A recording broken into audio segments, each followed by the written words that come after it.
You've probably heard countless times that walking is one of the best ways to stay healthy and live a long life.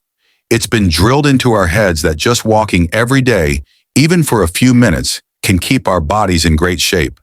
But what if all that advice we've been given is actually misleading? What if walking too much instead of helping could be harming your body over time and even shorten your life? It's a surprising idea, but recent studies are making people rethink the simple act of walking. Before you start walking that extra mile today, make sure to hit the like button if this made you curious. Subscribe to our channel so you don't miss out on more eye-opening facts like this, and we want to hear from you. Do you think too much walking could be harmful? Drop your thoughts in the comments below. Mark had always believed in the power of walking. For years, his routine had been simple. Wake up early, lace up his sneakers, and hit the pavement. The rhythmic sound of his footsteps as he walked through the quiet streets was more than just exercise for him. It was a ritual, a form of meditation, a way to center himself before the busyness of life began. His doctor had always told him that walking was one of the best things he could do for his health. It was low impact, easy to do, and didn't require any special equipment. Every morning he would walk for about an hour, feeling proud of himself as the miles ticked by. He could already picture the benefits: better circulation, a healthy heart, a calm mind. This was the blueprint for a long and healthy life. But recently, something changed. Little things started to happen that Mark couldn't ignore. It began with his knees. They felt stiff and creaky after his daily walks, especially after longer stretches. At first, he shrugged it off, attributing it to age. But then, his back began to hurt. Not just a little discomfort, but a dull, persistent ache that lingered long after his walks. It wasn't enough to stop him from walking, but it was enough to make him wonder if there was something else going on. One morning, as he limped back from his walk, feeling the all-too-familiar tension in his knees, he realized something. Maybe, just maybe, he had been wrong about walking all along. The next day, Mark went to see his doctor, Dr. Roberts, who had been guiding him through his health for years. When Mark explained his symptoms, stiff knees, a sore back, and an overall feeling of fatigue despite all his walking, Dr. Roberts looked thoughtful. "Mark, let's talk about your walking routine for a moment," she said gently. "You've been doing this every day for how long now?" "A decade." "At least," Mark replied, a little sheepish. Dr. Roberts leaned back in her chair, clasping her hands together. "You know, there's new research coming out that suggests walking, especially long or repetitive walking, can actually be hard on your joints, particularly your knees and hips. The constant impact from walking over long periods can lead to joint wear and tear, which could be the reason you're experiencing pain." Mark's eyebrows furrowed. He was shocked. Walking was supposed to be the safe exercise, the one everyone recommended. "But I've been told walking is good for me," he protested. "I know," Dr. Roberts said with a smile. "It's something we've all heard. But the truth is, your body can only take so much repetitive motion before it starts to break down. When you overdo one type of exercise, even walking, it can cause strain. And that's exactly what's happening here." Mark listened carefully as Dr. Roberts explained that while walking wasn't inherently bad, it could be doing more harm than good if done in excess. What you need is balance. You need to mix things up, to engage in other forms of exercise that support your joints, muscles, and overall well-being. Mark was confused. He had always thought that walking was the ultimate solution to fitness, but now his doctor was telling him to stop walking as much. What could possibly be better? That's when Dr. Roberts shared the 7 alternative exercises that could not only help Mark maintain his health, but also improve it, without risking further damage to his body. Mark didn't know where to start, but he was open to trying something new. The first exercise Dr. Roberts suggested was mobility exercises. At first, this idea seemed almost too simple to make a difference. How could gentle stretching or joint rotations possibly replace the intensity of walking? But as Mark soon found out, mobility exercises were a game changer. Every morning, he would dedicate just 15 minutes to moving his joints through their full range of motion, rotating his ankles, stretching his arms overhead, and gently bending his knees.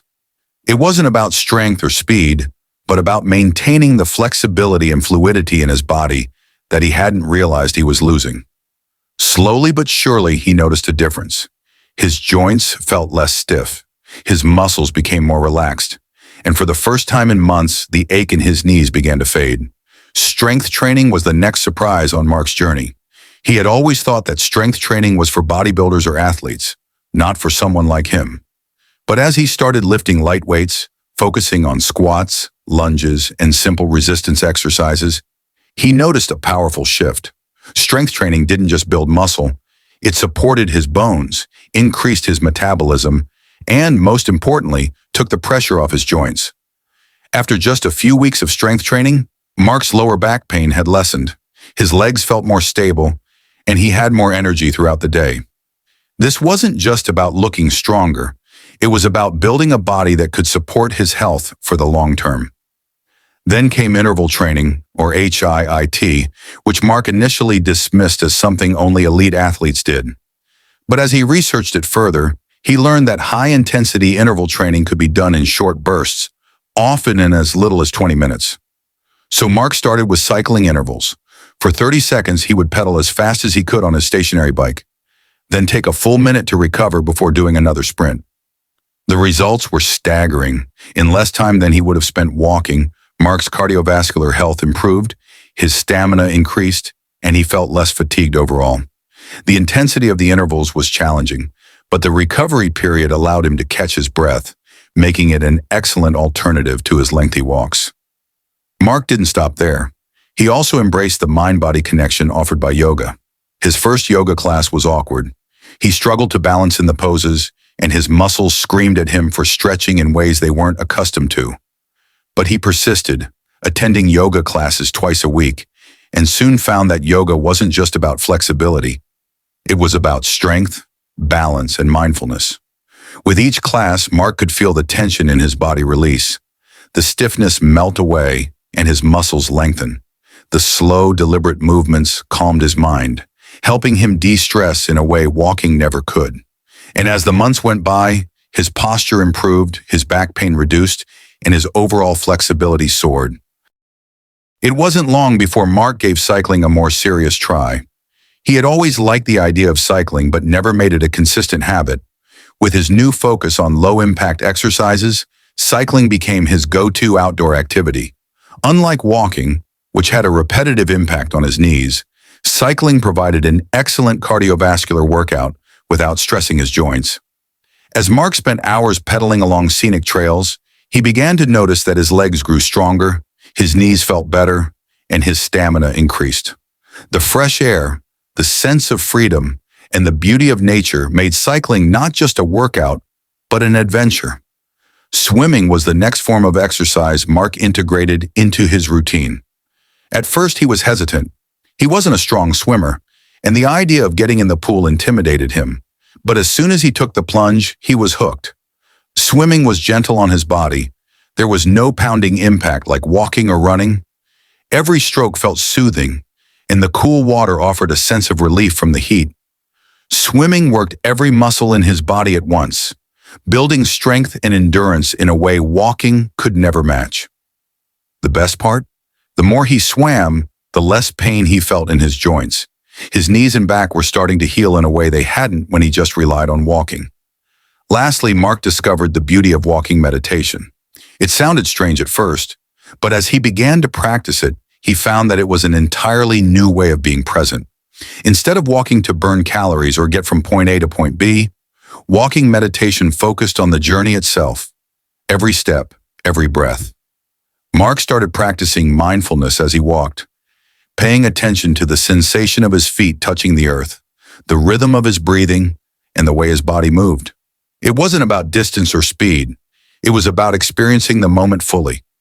Over time, this practice not only calmed his mind, but also brought a sense of peace to his body, helping him feel more connected to himself. As the months passed, Mark's life transformed. He wasn't just walking anymore. He was engaging in a diverse range of activities that challenged his body in new ways, building strength, flexibility, and cardiovascular health, all while protecting his joints. He felt more alive than ever before, stronger, more energized, and more in tune with his body. Mark's story is a powerful reminder that longevity isn't about doing one thing forever. It's about balance, variety, and listening to your body. Walking, while beneficial, isn't the only path to a long and healthy life.